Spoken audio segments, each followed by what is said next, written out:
একদল লোক এরকম যারা আল্লাহ এবং আল্লাহ রাসূলকে ভালোবাসে, তারা গোটা পৃথিবীকে আল্লাহ এবং আল্লাহ রাসূলের জন্য বিক্রি করে দিতে পারে। তারা এমন এলিট, গোটা পৃথিবী একদিকে, আল্লাহ এবং আল্লাহ রাসূল আরেকদিকে। সুহাইব আর-রুমি রাদিয়াল্লাহু তাআলা আনহু, তিনি রোমান সাহাবী, তিনি মক্কায় আসলেন। মক্কায় এসে, মক্কা তো world trade centre, world economic centre, পৃথিবীর সবচেয়ে বড় ব্যবসায়ী কেন্দ্র মক্কা, তখনও সেই জাহেলি যুগে। তিনি সেখানে এসে এখানে তিনি থেকে গেলেন এবং এখানে ব্যবসা বাণিজ্য করে খালি হাতে এসছেন, কিন্তু ব্যবসা বাণিজ্য করে ওখানকার সবচেয়ে ধনীদের মধ্যে একজন হয়ে গেলেন। ইসলামের যখন দাওয়াত আসলো, রাসূলের মুখে কোরআন তেলাওয়াত শুনলেন, তিনি মুসলমান হয়ে গেলেন। এরপরে জুলুম নির্যাতনে তিনি ইসলামের মধ্যেই থাকলেন। মদিনায় হিজরতের এর আগে আবিসিনিয়া হিজরতের প্রশ্ন আসলো, তিনি মক্কায় থেকে গেলেন। মদিনায় যখন হিজরত রাসূল করে গেলেন, তিনি এরপরে মদিনায় হিজরত করবেন। যখন তিনি যাচ্ছেন, কুরাইশ নেতারা এসে তাকে বলল, তুমি কই যাও? বলে, চলে যাই, মদিনায় যাব, কিন্তু তুমি তো এই সম্পদ নিয়ে যেতে পারবা না। বলে, কেন? বলে, তুমি তো এখানে যখন এসছো আমাদের দেশে, তখন তোমার কোনো টাকা পয়সা ছিল না, ডোনাল্ড ট্রাম্প, তোমার তো কোনো টাকা পয়সা ছিল না, তো তুমি এগুলো নিয়ে এখন যেতে পারবা না। আমাদের দেশে তুমি ব্যবসা করছো, এখানে রেখে যেতে হবে, তাহলে তুমি যেতে পারবা, আদারওয়াইজ তোমাকে এখানে থেকে যেতে হবে। তিনি বলেন, আমি যদি তোমাদেরকে সব দিয়ে দিই, তাহলে কি তোমরা আমাকে যেতে দেবা? বলে, হ্যাঁ, যেতে দেবো। তিনি বললেন, যাও, আমার সব সম্পদ তোমাদেরকে দিয়ে দিলাম, কিন্তু আমার ঈমান নিয়ে আমি আমার রাসূলের কাছে যেতে চাই। তারপর সব রেখে নিয়ে মদিনায় চলে গেল। মদিনায় তার সাথে রাসূলের দেখা, রাসূল রাস্তায় আগে দেখে তাকে বললেন, রাবিহাল বাইউ, আগেই তাকে মন্তব্য করলেন। রাসূল কিন্তু তার কাছে কিছুই জিজ্ঞেস করেন নাই, কারণ অলরেডি ওহী তার কাছে চলে এসছে যে সোহাইব কি করছে। সোহাইব এমন একটা ক্যারিশমেটিক কাজ করছে, এরা আনঅর্থোডক্স, সাধারণত মানুষ এরকম করে না। রাসূল সাল্লাল্লাহু আলাইহি ওয়াসাল্লাম তাকে লক্ষ্য করে বললেন, সোহাইব, তুমি আল্লাহর সাথে কি অসাধারণ একটা ব্যবসা করছো, কারণ ইন্নাল্লাহা আশতারা মিনাল মুমিনিনা আনফুসাহুম ওয়া আমওয়ালাহুম বিআন্না লাহুমুল জান্নাহ। ঈমানদাররা তো তাদের জীবন এবং সম্পদ আল্লাহর কাছে বেচেই দিছে, কারণ বিনিময়ে তারা জান্নাত চায়। তারা বিক্রি করে দিয়েছে, আল্লাহর সাথে তাদের এই ডিল ইজ ডান, অনেক আগেই ডিল হয়ে গেছে। ঈমানদারের সেই ডিল আল্লাহ সুবহানাহু সাথে করেছে। এরকম অসংখ্য ঘটনা সাহাবায়ে কেরাম রাদিয়াল্লাহু তাআলা আনহুম তারা এরকম করেছেন। অসংখ্য সাহাবায়ে কেরাম একই ঘটনা করেছেন। আবু তালহা আল আনসারী রাদিয়াল্লাহু তাআলা আনহু যুদ্ধের ময়দানে রাসূলুল্লাহ সাল্লাল্লাহু আলাইহি ওয়াসাল্লাম বলেছেন, লাসাউতু আবি তালহাতা আল আনসারী ফিল হারবি খায়রু মিন আলফি জাইশিন, যে এক আবু তালহা যুদ্ধের ময়দানে যদি একটা ধ্বনি দেয়, চিৎকার করে আল্লাহু আকবার ধ্বনি দেয়, তাহলে 1000 কাফের সৈন্য ওই যুদ্ধের ময়দান থেকে পালায়া চলে যায়। তার এই আওয়াজের শক্তি এরকম। এই আবু তালহা রাসূল সাল্লাল্লাহু আলাইহি ওয়াসাল্লামের জীবদ্দশায় কেবল রমাদানে রোজা রাখতেন, আর কোন রোজা রাখতেন না। এবং রাসূল সাল্লাল্লাহু আলাইহি ওয়াসাল্লামের ইন্তেকালের পর রমাদানের বাইরে শুধু রমাদানে রোজা রাখতেন না। ভালো করে খেয়াল করবেন, রাসূলের জীবদ্দশায় শুধু রমাদানে রোজা রাখতেন, এরপরে কোনো রোজা রাখতেন না, কোনো নফল রোজা রাখতেন না। রাসূল যখন ইন্তেকাল করলেন, তারপরে তিনি রমাদানে কেবল রোজা রাখতেন না, বরং গোটা বছর রোজা রাখতেন। যেই 2 দিন অথবা যেই 5 দিন রোজা রাখা হারাম, এই কয়েকটা দিন ছাড়া তিনি গোটা বছর রোজা রাখতেন। তাকে যখন লোকেরা প্রশ্ন করলো, কি ব্যাপার, এটা কেন? তিনি বললেন, রাসূলের সময় রোজা রাখতাম না এই জন্য, কারণ যুদ্ধের ময়দানে রাসূলের সাথে যেতে হবে। যদি রোজা রাখি তাহলে যদি দুর্বল হয়ে যাই, এখন আমি যুদ্ধের ময়দানে গোটা শক্তিটাকে নিয়ে রাসূলের পক্ষে দাঁড়াতে চাইছি। যখন রাসূল নাই, তখন তো আর আমার আর রাসূলের সাথে যুদ্ধের প্রয়োজন নাই। যতটুকু শক্তি আছে ততটুকু নিয়ে যাব, আর আল্লাহ রাসূলের প্রিয় হওয়ার জন্য আমি রোজা রাখবো কেবল, এবং গোটা বছর জুড়ে রোজা রাখতে। এদের ফিলোসফি অফ লাইফ, তাদের জীবন দর্শন কি, এদেরকে দেখেই তো আল্লাহ তাআলা ফেরেশতাদের সাথে গর্ব করেন, আমার এই বান্দাগুলোর দিকে তাকাও, দেখো, ইন্নাল্লাহা লা ইউবাহি বিকুম আল মালায়েকা, আল্লাহ তাআলা তোমাদেরকে নিয়ে ফেরেশতাদের সাথে গর্ব করেন, এদেরকে নিয়ে আল্লাহ সুবহানাহু ওয়া তাআলা গর্ব করেন। প্রিয় ভাইরা, বোনেরা, আপনারা তো এরকম সিলেক্টেড উম্মাহ। এই সিলেক্টেড উম্মার কাজ হচ্ছে আল্লাহকে এবার সিলেক্ট করা। আল্লাহ আপনাদেরকে চয়েস করেছেন, এবার আল্লাহকে আপনারা চয়েস করেন। আল্লাহ, তোমাকে আমি নিলাম, আমি তোমাকে নিলাম। আল্লাহ সুবহানাহু ওয়া তাআলা চয়েস করা মানে কি? কেবলমাত্র ট্রানজিশনাল ইবাদত, এই ট্রেডিশনাল ইবাদত দিয়ে আল্লাহর চয়েসের বান্দা হওয়া যায়? আল্লাহকে চয়েস করা যায়? ট্রেডিশনাল ইবাদত মানে কি? রোজা আছে, রোজার সময় তো 3 ধরনের লোক পাওয়া যায়। এক ধরনের লোক, তারা রোজা রাখছে, রোজার জন্য তাদের পূর্বের কোনো প্রিপারেশন নাই, কোনো কিছু, তারা হঠাৎ করে রোজা আইছে এবং তার রোজা রাখতেছে, এর চেয়ে বেশি কিছু না। কিছুদিন রোজা রাখে, কিছু রাখে না। রোজা কি এটাও বোঝে না, অন্যান্যরা রোজা রাখে এবং তারা দেখে দেখে ওরকম রোজা রাখে। আপনাদের চরিত্র বা আপনাদের আখলাক বা আমাদের আখলাক কেমন, এটা তো আল্লাহ ভালো জানে। কেন রোজা রাখতেছি, যে অন্যান্যরাও রাখে এই কারণে আমিও রাখছি। রোজা যে একটা ভিন্ন ইবাদত, এই ফিল অনেকের নাই। 2 নম্বর, কিছু লোক আছে তার রোজার সময় ভালো, খুব ভালো, একেবারে পরিমিত নামাজে আসবে, সময় মতো কোরআন তেলাওয়াত করবে, তাসবিহ তাহলিল করবে, দান সাদাকা করবে, কিন্তু রমাদান যখন যায় তখন আবার সেই আগের মতো আবু জাহেলি লাইফ। এবং আরেক দল লোক আছে, তারা এডিট, তারা কেবল রোজার সময় আল্লাহর বান্দা না, তার রোজার আগেও আল্লাহর বান্দা, রোজার পরে আল্লাহর বান্দা, কিন্তু রোজায় তাদের আল্লাহর ইবাদত বন্দেগী তাদের আগের চেয়ে অনেক অনেক বেড়ে যায়। যেমন নবীজি সাল্লাল্লাহু আলাইহি ওয়াসাল্লাম, যেমন সাহাবায়ে কেরাম রাদিয়াল্লাহু তাআলা আনহুম, রোজার আগেও তার রোজা রাখতেন, রোজার মাসে কেবল তার রোজা রাখতেন না, রোজার আগেও রোজা রাখতেন, রোজার পরেও তার রোজা রাখতেন। কারণ আপনারা জানেন যে রমাদানের শেষেই আবার 6 দিন রোজা রাখার কথা রাসূল সাল্লাল্লাহু আলাইহি ওয়াসাল্লাম বলেছেন।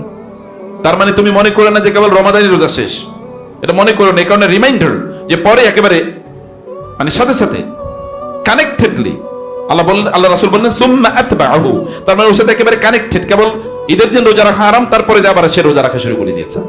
In order to remind him or her, তার নিজকে সে তার নফসকে সে জানিয়ে দিল, নফস তুমি মনে করো না রোজা ইজ ওভার, অতএব তোমার এখন আমি তুমি যা চাও তাই তোমারে খাওয়া দেব, নো। এটা সে এই ফিলোসফি সে ধারণ করে। আর রোজার আগের মাসেও গোটা শাবান মাস জুড়ে রাসূল সাল্লাল্লাহু আলাইহি ওয়াসাল্লাম রোজা রাখতেন, এই জন্য যেন নফস মনে না করে যে রমাদান কেবল রোজার মাস। এর আগের 2 মাস রোজা রেখে বুঝিয়ে দিতেন যে না, এইভাবেই রোজা রাখতে হয়। ইমানদার তো গোটা বছরই রোজা রাখে, কারণ রোজা কেবলমাত্র পেটের রোজা না, আমরা যেটা আগে বলেছি। প্রিয় ভাইরা, তাইলে আপনি যদি 3 নম্বর ক্যাটাগরির লোক, মূলত যারা ফার্স্ট ক্যাটাগরি যদি আপনি হতে চান, যারা রোজার মাসে কেবল আল্লাহর বান্দা না, তার রব্বানি হয়, তার রমাদানি হয় না। রমাদানি মানে রোজার মাসে আল্লাহরে চিনছে, রব্বানি মানে রোজার পরে রোজার আগেও তারা আল্লাহকে চিনেছে, কিন্তু রোজায় তাদের ইবাদতের মাত্রাটা বেড়ে যায়। যদি এই ক্যাটাগরি হতে চান, তাহলে আয়েশা রাদিয়াল্লাহু তাআলা, আপনাকে আয়েশা রাদিয়াল্লাহু তাআলা আনহাকে অনুসরণ করতে হবে। কি? আয়েশা রাদিয়াল্লাহু তাআলা আনহা তিনি যখন দান সাদাকা করতেন, তখন তিনি ওই দান সাদাকায়, তখন তো দান সাদাকা এরকম টাকা না, তখন ছিল কি কয়েন, মানে গোল্ড কয়েন ও সিলভার কয়েন, স্বর্ণ মুদ্রা অথবা রৌপ্য মুদ্রা। এই স্বর্ণ মুদ্রা বা রৌপ্য মুদ্রার মধ্যে তিনি একটু আতর লাগিয়ে দিতেন। আপনি কি আমার কথা বুঝতে পারছেন? কি লাগাইতেন? আতর। আপনি এখন কাউরে টাকা দেওয়ার সময় একটু আতর লাগিয়ে দিয়েন তো, কেমন হতে পারে? কিন্তু আয়েশা রাদিয়াল্লাহু তাআলা আতর লাগিয়ে দিতেন, মিস্ক। তখন লোকেরা প্রশ্ন করলো, এটা কেন? তিনি বললেন, এইটা এই গরিবের হাতে পৌঁছার আগে আমার আল্লাহর হাতে পৌঁছবে। আমি আল্লাহর কাছে যখন এটা পাঠাইতে চাই, আমি একটু সুগন্ধি দিয়ে সুন্দর করে এটা পাঠাইতে চাই। ফিলোসফি দেখেছেন? ইবাদতে তারতম্য কোথায় হয়? দর্শনে। ইবাদতে তারতম্য কোথায় হয়? দর্শনে। আমরা এমন একটা উম্মাহ, যে উম্মাহ দর্শনের উম্মাহ ছিলাম, কিন্তু আমরা এখন এমন একটা উম্মায় তৈরি হয়েছি, আমরা ফিকার উম্মায় পরিণত হয়েছি। দেখেন, মারামারি সব হলো ফিকা নিয়ে। কখন আপনি ইফতার করবেন, একটু আগে নাকি একটা পরে, এটা নিয়ে প্রায় জীবন দিয়ে দেবে, জিহাদ করবে, এরপরে শাহাদাত বরণ করবে এবং জান্নাতুল ফেরদৌসে চলে যাবে, এরকম একটা ভাব যে আমি ওইটা করলে একেবারে শেষ। তিনি উম্মাহ থেকে খারিজ হয়ে গেছেন। কি দিয়ে ইফতার করব, কখন ইফতার করব, এর চেয়ে আমাদের মূল জিনিস ছিল যে স্পিরিট থেকে, ইবাদতের স্পিরিট থেকে, স্পিরিটটা আমাদের হারিয়ে ফেলছি। আয়েশা রাদিয়াল্লাহু তাআলা আনহা এই কথা বলেছেন, এবং রাসূলুল্লাহ সাল্লাল্লাহু আলাইহি ওয়াসাল্লামের এই কথা, আয়েশা রাদিয়াল্লাহু তাআলার এই আচরণ রাসূলুল্লাহ সাল্লাল্লাহু আলাইহি ওয়াসাল্লামের একটা কথার প্রতিধ্বনি। রাসূলুল্লাহ সাল্লাল্লাহু আলাইহি ওয়াসাল্লাম বলেছেন, মা তাসাদ্দাকা আহাদুম বিসাদাকাতিন মিন তাইয়্যিবিন ওয়া লা ইয়াকবালুল্লাহু ইল্লা তাইয়্যিবান আখাযাহা আর-রাহমানু বিয়ামিনিহি।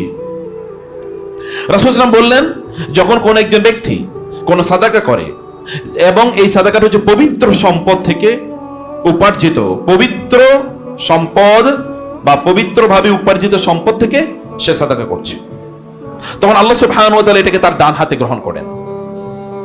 ফাইন কানা তামারাতান ফাতারবু ফি ইয়াদির রহমান, অতঃপর এটা আল্লাহ সুবহানাহু ওয়া তাআলার হাতে এটা বড় হতে থাকে। আল্লাহ এটাকে তারবিয়া দেন, আল্লাহ এটাকে পরিচর্যা দেন। একজন কৃষক যেমন তার প্লান্টগুলোকে পরিচর্যা করে, তেমনি ভাবে এটাকে আল্লাহ তাআলা পরিচর্যা করতে থাকেন, হাত্তা তাকুনা মিসলা জাবাল, এবং এটা পাহাড়ের মতো বিশাল হয়ে যায়।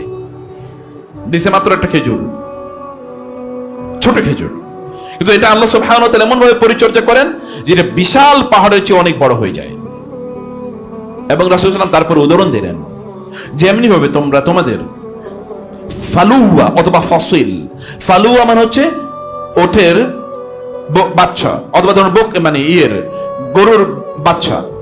ছোটবেলায় দেখেছি যখন গরুর বাচ্চা হয় তখন মায়েদেরকে বা খালাদেরকে অথবা চাচি জেঠিদেরকে দেখেছি যে তারা ওই বাচ্চাকে প্রচুর পরিমাণ আদর করে, যেন ঠান্ডা না লাগে, আবার যেন খাবার ঠিকমতো, ওই যে গরুর দুধ যেন ঠিকমতো পায়, এটাকে তারা আদর করে, কারণ এই বাচ্চাটা আবার বড় হবে, এটা আর একটা গাভী অথবা গরু হবে। আরবরা যখন ওটের বাচ্চা হয় তখন তাকে প্রচন্ড টেক কেয়ার করে। রাসূল নাম ওইটাকে প্যারাবল এক্সাম্পল হিসেবে নিলেন, যেমনি ভাবে তোমরা তোমাদের ওটের অথবা গরুর বাচ্চাটাকে খুবই ওয়ার্মলি টেক কেয়ার করো, তেমনি ভাবে অথবা কোন গাছের চারা যখন তোমরা রোপণ করো, আরবে বুঝেন যে সেখানে মরুভূমি, পানি নাই, আবহাওয়া খুবই শুষ্ক, সেই রকম একটা জায়গায় একটা গাছ সেখানে জীবিত রাখা অথবা একটা গাছ রোপণ করে এটাকে পরিচর্যা করে, এটা একটা বিশাল কাজ। এখনো দেখি যে আরবরা ছোট একটা গাছ এটাকে কি পরিমাণ পরিচর্যা করে। আল্লাহ তাআলা বাংলাদেশের মাটিটাকে এটা সোনার টুকরা বানাইছে, যে আপনি ফালাইয়া দিয়েছেন এরপরে কি এটা গাছ হয়ে যায়, কোনো পরিচর্যা নাই, কোনো খবরও নাই। আল্লাহ সুবহানাহু ওয়া তাআলা, আল্লাহ রাসূল সাল্লাল্লাহু আলাইহি ওয়াসাল্লাম বললেন যেমনি ভাবে একজন কৃষক তার এই বীজগুলোকে পরিচর্যা করে, ছোট প্ল্যান্টকে পরিচর্যা করে, আল্লাহ সুবহানাহু ওয়া তাআলা তোমাদের সাদাকাগুলোকে এই রকম পরিচর্যা করেন, এবং এটা এমন হয়ে যায়। আয়েশা রাদিয়াল্লাহু তাআলা এই কারণে কি করেছেন, তিনি যখন দান সাদাকা করতেন তখন তিনি খুশবু লাগিয়ে দিতেন, সুগন্ধি লাগিয়ে দিতেন। আল্লাহ তাআলা তো অন্তরের দিকে তাকান, আল্লাহ তাআলা তো ইখলাসের দিকে তাকান। প্রিয় ভাইরা, আপনার ইবাদতে সুগন্ধি কই? এই রমাদান আপনি বলতে পারেন যে আপনার ইবাদতে সুগন্ধি বের হচ্ছে? আপনি বলতে পারেন এমন একটা কথা বলে তো যেটা আপনি করেন এবং আপনি ভালো লেগে করেন এবং এটা করলে আপনার মনটা ভালো হয়ে যায়? আপনার ইবাদতে সেই সুগন্ধি কই? কোরআন তেলাওয়াত সুপার মানে 5G স্পিডে কোরআন তেলাওয়াত করবেন কেন? কোরআন তেলাওয়াত আল্লাহ রাসূলকে আল্লাহ বলেন না ওয়ারাত্তিলিল কোরআন তারতিলা, রাতের ইবাদতে কোরআন তেলাওয়াত করতে আরো ধীরে ধীরে। সূরাতুল মুজাম্মিল আল্লাহ তাআলা বলেছেন কুমিল লাইলা ইল্লা কলিলা নিসফাহু আও ইনকুস মিনহু কলিলা আও জিদ আলাইহি ওয়ারাত্তিলিল কোরআন তারতিলা। রাতের সিংহভাগ তুমি দাঁড়িয়ে নামাজ পড়বা, কিন্তু কোরআন পড়বা স্লো স্লো স্লো। তারাবিতে দ্রুত মানে কোরআন তেলাওয়াত করা লাগে, আদারওয়াইজ খতম হবে না। খতম করার প্রয়োজনীয়তা আসলো কোত্থেকে? এই বাধ্যবাধকতা আসলো কোত্থেকে? বাধ্যবাধকতা নাই তো। আপনি কয়েকটা সূরাই পড়েন না, আপনি দেখেন না সূরাতুল ইখলাস মসজিদে কোবাতে অথবা অন্য যুদ্ধের ময়দানে একজন সাহাবী প্রায় 1 মাস জুড়ে প্রত্যেক নামাজে কেবল সূরা ইখলাস পড়েছে। রাসূল সাল্লাল্লাহু আলাইহি ওয়াসাল্লাম তাকে জিজ্ঞেস করলেন, কেন একটাই সূরা পড়ছো, আর কোন সূরা পারো না? হ্যাঁ, অনেক সূরা পারি। তাহলে কেন এটা পড়ছো? আমি এই সূরাটার প্রচন্ড ভালোবাসি। তাই নাকি? হ্যাঁ ইয়া রাসূলুল্লাহ, যাও এই সূরার ভালোবাসে তোমার জান্নাতে নিয়ে যাবে। আমরা বলে ফতোয়া দিতাম এক সূরা 2 রাকাতে পড়া কি মাকরু, আছে কিনা ফতোয়া? এক সূরা 2 রাকাতে একই সূরা পড়লে মাকরু হয়ে যায়। আর রাসূল বলেছেন এই সূরার ভালোবাসে তোমারে। স্পিরিটটা তাকাতে হয়, স্পিরিটটা থাকতে হয়। বাহ্যিক দিক সব ম্যাটার করে না, তার লক্ষ্যকে উদ্দেশ্যকে আল্লাহ তাআলা তো অন্তরের দিকে থাকেন। আপনি কমই পড়েন কিন্তু আস্তে আস্তে স্লো পড়েন, যেন আপনার হৃদয় গিয়ে ঢুকে। রাসূল সাল্লাল্লাহু আলাইহি ওয়াসাল্লাম যেমনটি করতেন। কোরআন তেলাওয়াত শুনে অন্যরা কেন অনুপ্রাণিত হয়েছে? আপনি যখন রমাদানে নামাজ পড়েন, আপনার নামাজের অবস্থা কি বলেন? যেহেতু 20 রাকাত পড়তে হবে অথবা 8 রাকাত পড়তে হবে, এই কারণে রুকু সিজদার কোনোটারই ঠিক নাই। রাসূলুল্লাহ বলেছেন আসরাউন নাসি সারিকাতান আল্লাযী ইয়াসরিকু মিন সালাতিহি, সবচেয়ে বড় চোর হলো নামাজ চোর। আর আমরা সবাই ওই চোরের খাতায় তোমাদের নাম অলরেডি আছেই। আল্লাযী লা ইউতিম্মু রুকুআহা ওয়া সুজুদাহা, যে নামাজের রুকু এবং সিজদাগুলো ঠিকমতো দেয় না, সে ব্যক্তি সবচেয়ে বড় চোর। আপনার ইবাদতের এই খুশবু কখন বের হবে? ইবাদতের খুশবু হলো ইখলাস, আল্লাহ সুবহানাহু ওয়া তাআলার সন্তুষ্টির জন্য আপনি করছেন। ইবাদতের খুশবু এরকম। প্রিয় ভাইরা, কিয়ামতের দিন আপনি আপনার রবকে দেখতে চান না? উজুহু ইয়াওমাইযিন নাযিরা ইলা রাব্বিহা নাযিরা, আপনার রবের দিকে আপনি তাকাবেন কিয়ামতের দিন। সেটি আপনার ইবাদতটা যদি ওই ইখলাসের ইহসানের লেভেলে যায়, এটা কেবল রিচুয়াল, কেবল ফরমাল কিছু কাজের মধ্যে এটাকে সীমাবদ্ধ করে রাখবেন না। রোজাটাকে কেবলমাত্র ফাস্টিং এর মধ্যে সীমাবদ্ধ করে রাখবেন না। আল্লাহ সুবহানাহু ওয়া তাআলাকে নাম দিয়েছেন সিয়াম, সামা ইয়াসুম, আমসাকা ইউমসিকু, আল ইমসাক অর্থাৎ দূরে রাখা। এই কারণে রমাদান 3টা ডি এটাকে মেইনটেইন করতে হবে আপনাদেরকে। 1 নম্বর হচ্ছে ডিলিট করেন আপনার জীবন থেকে অনেক কিছু এই রমাদানে, ডিলিট। এর মধ্যে অনেক জিনিস, যেমন সোশ্যাল মিডিয়া, অপ্রয়োজনীয় ব্যবহার, সিনেমা দেখা, টেলিভিশন দেখা, টক শো দেখা, রাজনীতি নিয়ে গল্প করা, অমকের নিয়ে তমকের নিয়ে আলাপ আলোচনা করা, ফ্যামিলিতে, পরিবারে অথবা অফিসে, ব্যবসায় কি হচ্ছে না হচ্ছে, all of this derived from your stories, from your discussions, from your notes, from your books, সব জায়গাতে এগুলো ডিলিট। কারণ আপনি এই মাসটাকে বলে আল্লাহকে বরাদ্দ করে দিতে চান। আমার কথা কি বুঝতে পারছেন আপনারা? অনেকে তো বাইরের দিকে তাকিয়ে আছে, কি বুঝবে কে জানে। বুঝতে পারছেন কথা? প্রথমটা কি? ডিলিট। অনেক কিছু ডিলিট করে দেন, মেমোরি থেকে ডিলিট করে দেন, আল্লাহকে ওখানে ইনস্টল করেন। এবং 2 নম্বর জিনিস, ডিফার। অনেক কিছু করা প্রয়োজন কিন্তু এই রমাদানে না, পরে করেন। অনেক কিছু করার প্রয়োজন আছে কিন্তু এই রমাদানে করবেন না, পরে করেন। অনেক কাজ আছে, এই বই পড়া দরকার, সেই করা দরকার, ওই করা দরকার, এগুলো করেন। কিন্তু রমাদানের বারাকা তো আপনাকে পাওয়া লাগবে। রমাদানে যে আল্লাহ সুবহানাহু ওয়া তাআলা আপনাকে বারাকা দিয়েছেন, তাবারাকাল্লাযী শাহরু রমাদান আল্লাযী উনজিলা ফীহিল কুরআন হুদাল লিন-নাস, এখানে যে আল্লাহ সুবহানাহু ওয়া তাআলা বারাকার কথা বলেছেন, ইন্না আনজালনাহু ফী লাইলাতিন মুবারাকা, এটা তো বারাকার রাত, বারাকার মাস। এই বরকতগুলো আপনাকে পাওয়ার জন্য, যদি বরকত পেতে চান তাহলে আপনাকে কিছু কাজ ডেফার করেন, পরে করবেন, এখনই করবেন। এখন এসেনশিয়াল সামনে দেই, আবার এক পা পিছনে আনি, কারণ ওই পাটা সামনে দিয়ে গিয়েই দেখি কাটার উপর পড়ে গেছে, আবার পিছনে নিয়ে আসি। তখন উবাই বললেন, এইটাই তাকওয়া। আপনি যখন একটা পা সামনে গেছেন তবে চিন্তা করে আগান। মুসলমানরা তো আনকনসিয়াস হতে পারে না, মুসলমানরা কোনোদিনই তার কোনো কাজেই আনইনটেনশনাল হতে পারে না। আপনারা জানেন না, রাসূল সাল্লাল্লাহু আলাইহি ওয়াসাল্লাম বলেছেন, ইন্নামাল আমালু বিন্নিয়াত, আমল এটা নির্ভর করে নিয়তের উপর। আপনার প্রত্যেকটা কাজ ইবাদত হতে পারে যদি এটা নিয়ত ঠিক থাকে। যখন আপনারা সাহারি খেতে উঠেন তখন কেন উঠেন? সাহারি খাওয়ার জন্য যদি নিয়ত না করেন যে আল্লাহ এবং আল্লাহ রাসূলের সন্তুষ্টির জন্য আমি উঠেছি, আল্লাহ বলেছেন, আল্লাহ রাসূল বলেছেন আমাকে এই সময়ে উঠে এই করার জন্য, এই কারণে আমি করছি, আল্লাহর কসম, তাইলে এটা কোনো ইবাদতই হবে না, ইবাদতই হবে না। নামাজে দাঁড়াইছেন, আপনি নিয়তই করেন নাই যে আপনি আল্লাহ সন্তুষ্টির জন্য দাঁড়াইছেন, নামাজই হবে না। কিসের নামাজ? অন্যদের ব্যায়াম আর আপনার নামাজ দুটো এক সমান, একই জিনিস, কেবলমাত্র পার্থক্য তৈরি করে নিয়ত। নিয়তটা হচ্ছে আল্লাহ সন্তুষ্টির জন্য আপনি কাজটি করছেন। যাই করেন না কেন, কোরআন তেলাওয়াত করছেন কি জন্য করছেন? আল্লাহ সন্তুষ্টির জন্য। ইয়াবতাগুনা ফাদলাম মিনাল্লাহি ওয়া রিদওয়ানা, দেখেন না যুদ্ধের ময়দানে সাহাবায়ে কেরাম কি করেছেন? ওয়া আখারুনা ইয়াদরিবুনা ফিল আরদি ইয়াবতাগুনা মিন ফাদলিল্লাহ, মুহাম্মাদুর রাসূলুল্লাহি ওয়াল্লাযীনা মা'আহু আশিদ্দাউ আলাল কুফফারি রুহামাউ বাইনাহুম তারাহুম রুকআন সুজদাই ইয়াবতাগুনা ফাদলাম মিনাল্লাহি ওয়া রিদওয়ানা। তারা রুকু এবং সিজদা করে কেবল আল্লাহর সন্তুষ্টি কামনা করার জন্য, আল্লাহর সন্তুষ্টি কামনায়। রুকু করে আল্লাহর সন্তুষ্টির জন্য, আল্লাহর অনুগ্রহ পাওয়ার জন্য, সিজদা করে আল্লাহর সন্তুষ্টি এবং আল্লাহর অনুগ্রহ পাওয়ার জন্য। আপনার নিয়ত কি? আমরা নিয়তের বিরুদ্ধে বলি, তার মানে আপনার নাওয়াইতু এর বিরুদ্ধে বলি, তার মানে কি আপনি নিয়ত করবেন? নিয়ত না করলে এটা আমলই হবে না। আমল, ইবাদত এবং কাজের মধ্যে পার্থক্যই হলো নিয়ত। এই নিয়তটা আপনাকে বুঝে শুনে করতে হবে যে আমি আল্লাহর জন্য করছি। অতএব প্রত্যেকটা জিনিস এটাকে আপনাকে ইখলাসের মাধ্যমে এটা সুগন্ধি মুক্ত যুক্ত করে এরপরে আল্লাহ সুবহানাহু ওয়া তাআলার কাছে এটাকে পাঠানো। প্রিয় ভাইরা, সম্মানিত বোনেরা, এখন আপনি যখন নামাজ আদায় করেন, আপনি যখন কোরআন তেলাওয়াত করেন, আপনি যখন তারাবি পড়েন, আপনি যখন তাহাজ্জুদে উঠেন, আপনি সবগুলোকে একটু ইহসানের সাথে ইবাদতগুলো করেন। ইহসানের সাথে, ইহসানের সাথে মানে আপনি 2 রাকাতই পড়েন কিন্তু লম্বা সময় জুড়ে করেন। সিজদা রেখে করেন, একটু লম্বা সময় জুড়ে সিজদা রেখে করেন। এবং খাবারের পরিমাণটাকে কমিয়ে দেন। এই কথা আমি বারবার বলি, খাবারের পরিমাণকে কমিয়ে দেন। আপনার রাসূল সাল্লাল্লাহু আলাইহি ওয়াসাল্লাম রাতে রমাদান এত এনার্জেটিক কিভাবে থাকতেন? কেন থাকতেন? দেখেন না হাদিসে, কানা ইফতিরু আলা তুমাইরাতিন ফাইন লাম তাকুন তুমাইরাতুন ফাহুসারাতিন আও হাসা হাসওয়াত মিমা। রাসূল সাল্লাল্লাহু আলাইহি ইফতার করতেন কয়েকটা ছোট ছোট, তুমাইরাতুন মানে ছোট ছোট খেজুর, তামারাতুনের তাসগীর, তাসগীর মানে ছোট, কয়েকটা ছোট ছোট খেজুর, 1-3। যদি ফাইন লাম তাকুন তুমাইরাতুন, যদি ছোট ছোট খেজুর না পাইতেন তাহলে ফাহাসারাতিন, তাহলে কয়েক ঢোক পানি, হাসা হাসওয়াতি মিম্মা, তাহলে কয়েক ঢোক পানি কেবল খেতেন। এনার্জি কাকে বলে?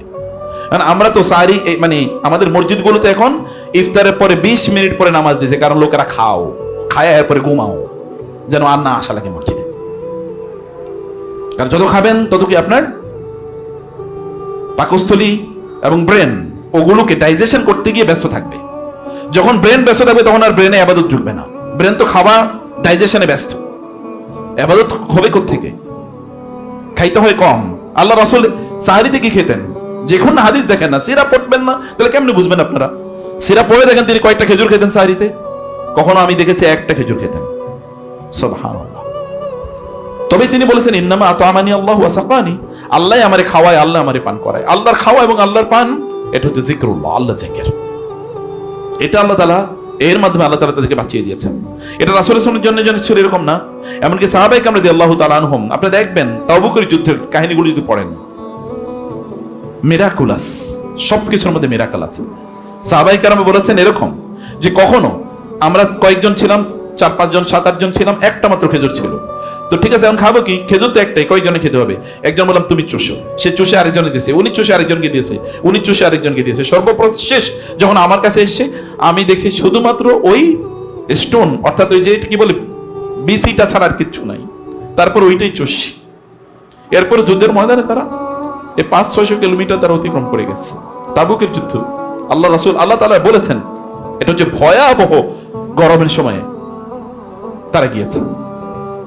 মুনাফিকরা ভয় পেয়েছিল, রাসূলুল্লাহ এইখানে আল্লাহ বললেন কুল নারু জাহান্নাম আশাদ্দু হাররা লাউ কানু ইয়ালামুন, তোমরা ভয় পাইছো? জাহান্নামের আগুন তার চেয়ে অনেক অনেক বেশি কঠিন। এই আগুনের তোমরা ভয় পেয়েছো, তার চেয়ে অনেক কঠিন। প্রিয় ভাইরা, ইবাদত থেকে এই রমাদান ইবাদতটাকে একটু ডিফারেন্ট করেন, একটু ভিন্নভাবে করেন। এবং এই রমাদানে এনার্জেটিক পেতে হলে আপনারা 3টা কাজ কমপক্ষে করবেন। আচ্ছা, আমি বলেছিলাম যে ডেফার, কিছু কাজকে পরে নিয়ে যাওয়া, এবং 3 নাম্বার হচ্ছে কিছু কাজকে ডেলিগেট করা, কিছু কাজকে অন্যকে দেন, যেগুলো সব নিজে করবেন এরকম না, কিছু অন্যকে দেন।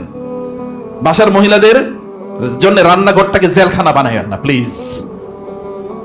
আর আপনারা মোবাইলের আপনাদের নিজের জন্য কারাগার বানায়েন না, যে মোবাইলের দিকে তাকিয়ে আছেন সারাদিন রাত, এটা কারাগার বানিয়ে দিয়েছেন সারাদিন। এবং নারীরা তাদের রান্নাঘরে বন্দী সারাদিন, ওটা তাদের কারাগার, প্রিজন।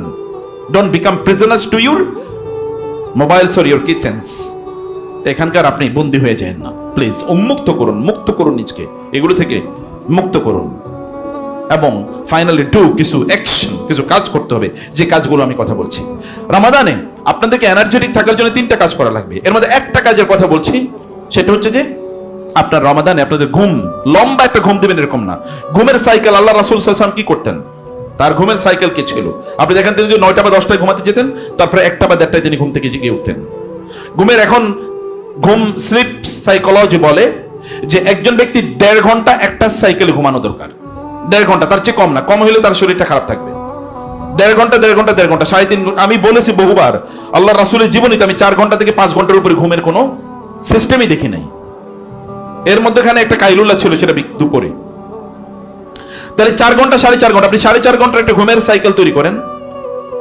হয় 1.5 ঘন্টা ঘুমান অথবা 3 ঘন্টা ঘুমান।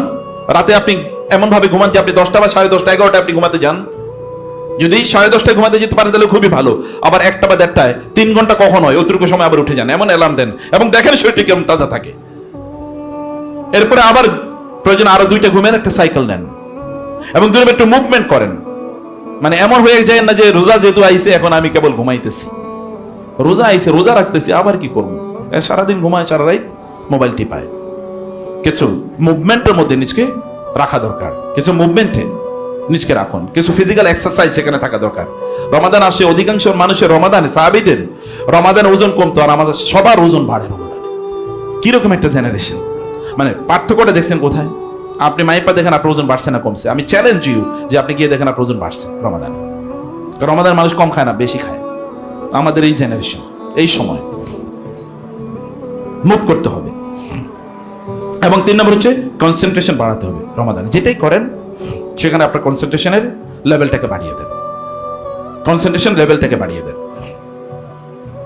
এবং আল্লাহ সুবহানাহু ওয়া তাআলা আমাদের এবার রমাদানটা যেন আমাদের জীবনের সেরা রমাদান হয়, আল্লাহ তাআলার কাছে আমরা সেই তৌফিক কামনা করি। আল্লাহুম্মা আমিন। কোরআন আল্লাহ সুবহানাহু ওয়া তাআলা সূরাতুল বাকারার একটা বিশাল অংশ জুড়ে, মোস্ট প্রবাবলি 260তম আয়াত থেকে শুরু করে 284তম আয়াত পর্যন্ত কেবল সাদাকার কথা বলেছেন। কোরআনে এত লম্বা আলোচনা সূরা বাকারার মতো সবচেয়ে গুরুত্বপূর্ণ সূরায়, এটার দর্শন নিয়ে আমি নিজে একবার ভাবার চেষ্টা ভেবেছি এবং আমি দেখেছি যে মানুষের জীবনে সাদাকার গুরুত্ব এত এত বেশি যে যখন তার মৃত্যু আসবে, ফেরেশতা মালাকুল মউত আসবে, তখন সে কি বলবে?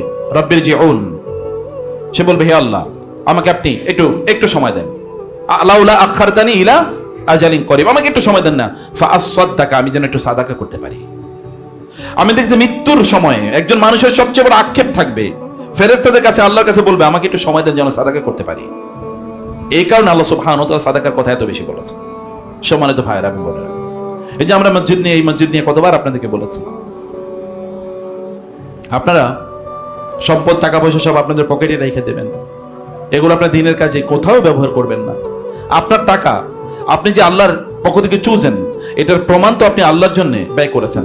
এবার আপনি আল্লাহকে চয়েস করেন, আপনি আল্লাহকে চয়েস করছেন কিনা। সব করতেছেন যাদের জন্য, তারা আপনার কোনো কাজে লাগবে না, কিন্তু যিনি আপনার কাজে লাগবে তারই আপনি মাইনাস করে দিয়েছেন।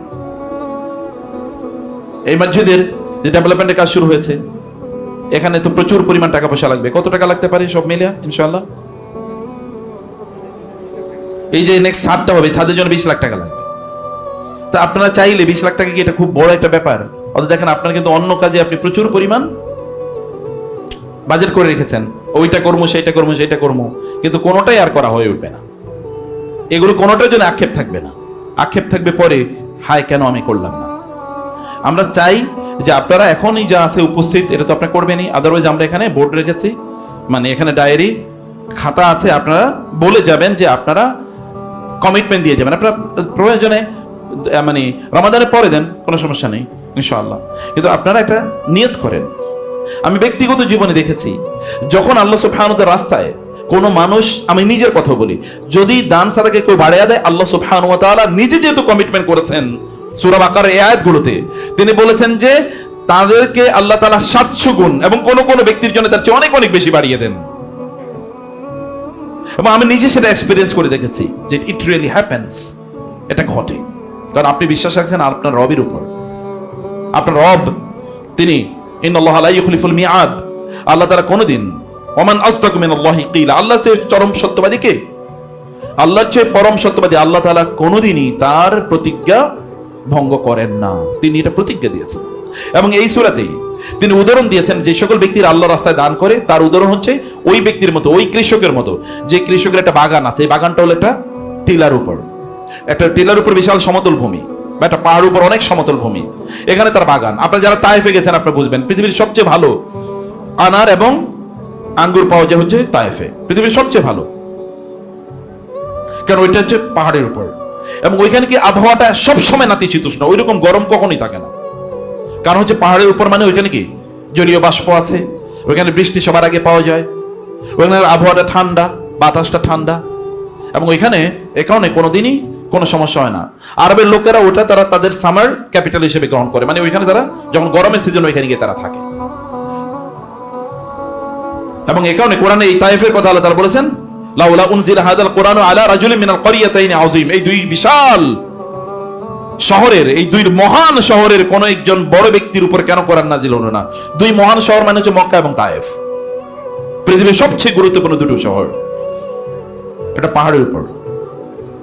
এই কারণে মক্কা হচ্ছে পৃথিবীর সবচেয়ে, কারণ এটা আল্লাহর ঘর আছে, পৃথিবীর সব লোক এখানে আসে। আর তায়েফ যেহেতু উপরে পাহাড়ের উপর, এই কারণে সবচেয়ে বেশি ফসল হয় এখানে।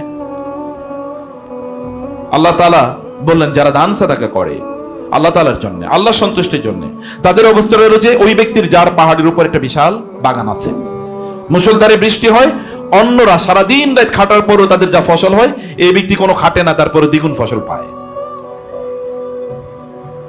আর যদি ফাইল্লাম ইউসিবহা ওয়াবিলুন ফাতাল্লুন, যদি মুষলধারে বৃষ্টি নাও হয়, তাহলে তুষার যে পড়ে, অথবা সেখানে যে হালকা শিশির পড়ে, শিশির পাত, এই শিশিরের কারণে ওইখানে কি সব সময় 24 মাস 12 মাসেই ওইখানে ফসল পাওয়া যায়, 12 মাসই ফসল, রবি শস্য যেটাকে বলে, এইরকম সব সময় ফসল হয় ওইখানে। এরকম সিজনাল না যে ওই সিজনে হয় অন্য সিজনে হয় না। যারা দান সাদাকা করে আল্লাহ তাআলা অন্যদের খুবই কি খারাপ অবস্থা, কিন্তু আল্লাহ তাআলা তার সবসময় ভালো অবস্থা করে দেন, কারণ এটা বারাকার ইস্যু, এটা পরিশ্রমের ইস্যু না, চেষ্টার ইস্যু না, কষ্টের ইস্যু না। আমি অনেক কষ্ট করছি কারণে পাইছি, নো, আপনার যে বহুত বেশি কষ্ট করে যারা দিন মজুর, কেউ তারা পায় না, কারণ রিজিকের বন্টন করেন কে? আল্লাহ তাআলা। প্রিয় ভাইরা, আল্লাহ সুবহানাহু ওয়া তাআলা রিজিকের বন্টন করেন, আল্লাহ তাআলা আখলাকেরও বন্টন করেন। আল্লাহকে আপনি দেখাইয়া দেন, আল্লাহ তুমি আমার জন্য ভালো আখলাকটা নির্বাচন করেছো, এটা আপনাকে দেখাইয়া দিতে হবে আল্লাহ তাআলাকে, এবং এই আচরণগুলোর মাধ্যমে যেগুলো আমরা উল্লেখ করেছি। আল্লাহ তুমি আমাদের এবার রমাদানটাকে আমাদের জীবনের সেরা রমাদান বানাও, আমাদের জীবনের এমন রমাদান বানাও যেন এটা আমরা প্রথম পাইছি জীবনে, এবং এমন একটা রমাদান বানাও যে রমাদানে আমরা আমাদের নিজেকে সত্যিকারে পরিবর্তন করতে পারবো, আমাদের আখলাককে পরিবর্তন করতে পারবো, আমাদের চিন্তাকে পরিবর্তন করতে পারবো, আমাদের ইবাদতকে পরিবর্তন করতে পারবো, এবং আমাদের পরিবারকে পরিবর্তন করতে পারবো। আমরা অল টুগেদার যেন জান্নাতি হতে পারি, সেই তৌফিক আমাদেরকে দান করো আল্লাহ। আমাদের এই মসজিদকে কবুল করে নাও আল্লাহ, এবং এই মসজিদে অনেক অনেক বেশি বারাকা তুমি দান করো। তোমার ডিভাইন সোর্স থেকে তুমি আমাদেরকে এই মসজিদের সকল কার্যকলাপগুলো যেন সম্পাদন করতে পারে সেই তৌফিক দান করো আল্লাহ। এমন কিছু মানুষ তৈরি করে যারা নীরবে নিবৃতে একাকী, তারা দান করবে, কেউ কেউ সামনে কেউ পেছনে, যাদের দানের উপর ভিত্তি করে, এই সাদাকার উপর ভিত্তি করে, মানসিকতার উপর ভিত্তি করে আমরা এই মসজিদে আরো সুন্দরভাবে আমরা থাকতে পারি, আরো ইবাদতগুলো আমরা সেরাভাবে করতে পারি। প্রিয় ভাইরা, লাস্ট কথা বলি, তা হলো গাজার মানুষের কথা একবার চিন্তা করে দেখেন। আপনি এসির নিচে না থাকলে আপনার ভালো ইফতার হয় না, আর গাজার লোকেরা কি দিয়ে ইফতার করে? বৃষ্টির পানি আর গাছের লতা পাতা। তারপর আল্লাহর বিরুদ্ধে তাদের কোনো অভিযোগ নাই, তারপর নামাজে তারা যে পরিতৃপ্তি পায় আমরা পাই না, কারণ আল্লাহরে তারা চয়েস করেছে, কারণ আল্লাহকে তারা প্রায়োরিটি দিয়েছে। আল্লাহকে যারা তারা প্রায়োরিটি দেয়, আল্লাহ সুবহানাহু তাদের অন্তরে ইমানের দীপ্তি, ইমানের তৃপ্তি তৈরি করে দেয়। হে আল্লাহ, তুমি আমাদের অন্তরে ইমানের দীপ্তি তৃপ্তি তৈরি করে দাও, আমাদের অন্তরটাকে তোমার জন্য খালেস করে নাও আল্লাহ, এবং আমাদের জীবনটাকে তোমার জন্য উৎসর্গ করতে পারি সেই তৌফিক দাও। আমরা যা বলি তা নিজের আমল করতে পারি সেই তৌফিক দাও, আমরা যা বলি তা নিজের আমল করতে পারি সেই তৌফিক দাও।